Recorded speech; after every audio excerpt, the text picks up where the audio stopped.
அனைவருக்கும் வணக்கம். இன்றைக்கு நான் எழுதிய ஒரு நூல் நம்ம பெங்களூரு மைசூரு. இதில் ஒரு கட்டுரை பார்க்கலாம். பசவங்குடி பார்க்குகளா ஃபிட்னஸ் சென்டர்களா? நாங்கள் பெங்களூரில் இருந்தபோது இந்த பசவங்குடி பார்க்குக்கு போயிருக்கோம். அதை வச்சு ரொம்ப ரசித்து அங்கே போய் எக்ஸசைஸ் பண்ணி இப்போ தமிழ்நாட்டிலே அந்தமாதிரி பார்க்கெல்லாம் வந்துருச்சு. இது நாங்கள் போய் ஒரு 10 வருஷம் இருக்கும்.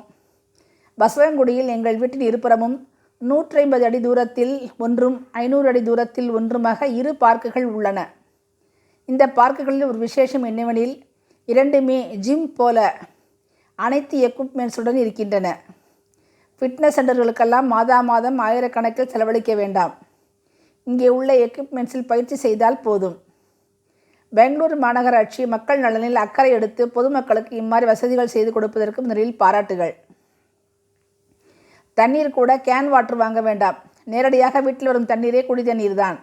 இல்லாவிட்டால் இங்கே இருக்கும் இந்த சில்ட்ரன் பார்க்கில் 5 ரூபாய் கொடுத்து ஒரு கேன் தண்ணீர் பிடித்து கொள்ளலாம். இந்த பார்க்கை குழந்தைகள் பூங்காவுக்காக வழங்கிய பெருமனிதர் குர்பத் குண்டப்பா ஷாமண்ணா அவர்களுக்கு வியப்பு கலந்த நன்றிகள். இவரது தோற்றம் ஜூலை 1864, மறைவு 12/11/1936. அப்போதிலிருந்தே இந்த இடம் குழந்தைகள் பூங்காவாக இருக்கிறது போலும். இம்மாதிரியான அடுத்தடுத்து அமைந்த 5 நிலை சறுக்கு மரங்களை நான் இங்கேதான் முதலில் பார்க்கிறேன். ஆண்களும் கைப்பயிற்சியில், பெண் ஒருவர் கால் பயிற்சிக்காக சைக்கிள் ஓட்டுகிறார். அப்படி எல்லா இடத்துலையும் ஃபிட் பண்ணி இருப்பாங்க எல்லாத்தையும். ஏறி இறங்கும் பயிற்சிக்கான எக்யூப்மெண்ட்ஸ் இருக்கிறது. காலுக்கு பயிற்சி செய்யும் பெண்கள் ரொட்டேஷனல் டிஸ்க், கைக்கு பயிற்சி செய்யும் அந்த ரொட்டேஷனல் டிஸ்க் வச்சு கைக்கு பயிற்சி செய்யும் பெண்கள். ஏறி இறங்குவது காலுக்கு பயிற்சி செய்வது. இப்பூங்காக்களில் பாதிக்கு பாதி பேர் உட்கார்ந்து பேசி கொண்டிருக்கிறார்கள்.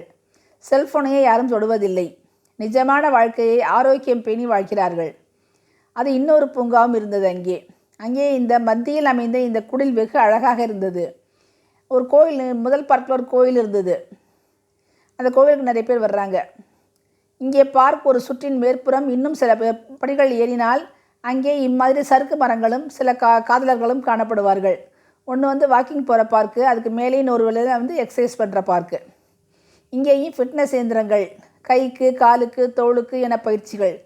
மூச்சு சீராகும், இரத்த ஓட்டம் சுத்தமாகும். நிறைய மரங்கள் இருப்பதால் ஆக்சிஜனும் அதிகம். இதனால் தான் நான் பெங்களூரை நேசிக்கிறேன். நடக்க நடக்க நிழலாம். நல்ல ஓங்குதாங்கான மரங்கள். எங்கும் பசுமை, எதிலும் பசுமை. ஆலம் விழுதுகள் போல ஆரோக்கியம் பேணுகிறார்கள். அழகான குடிலை பார்க்கின் வழியிலிருந்து ஒரு முறை பார்த்து ரசித்தேன். சரி, வாங்க நடக்கலாம், அப்புறம் ஓடலாம், பின் உட்கார்ந்து கதைக்கலாம். நன்றி.